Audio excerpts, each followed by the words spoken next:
அடியார்களே, வயதான ஐயா அவர்கள் வறுமையின் காரணமாக காந்தி வேடம் அணிந்து, அதாவது உடல் முழுவதும் வெள்ளை பெயிண்ட் பூசிக்கொண்டு கிரிவலப்பாதையில் ஆடாமல் அசையாமல் இருந்தார். அவரை பார்த்து அடியேன் மிகவும் மனவேதனை அடைந்தேன். இவரது வறுமை எந்த நிலையில் இருந்தால் இதுபோன்ற செயலை அவர் செய்கின்றார் என நினைத்து மனவேதனை அடைந்தேன்.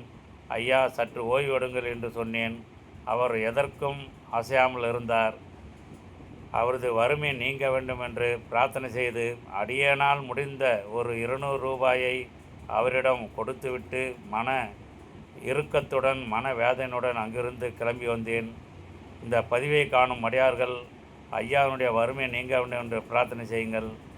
நம்மால் ஒரு நிமிடம் கூட இதுபோன்று ஆடாமல் அசையாமல் இருக்க முடியாது. ஐயாவினுடைய வறுமையின் காரணமாக 24 மணி நேரமும் ஆடாமல் அசையாமல் இருக்கின்றார். மனவேதனையாக உள்ளது. திருச்சிற்றம்பலம்.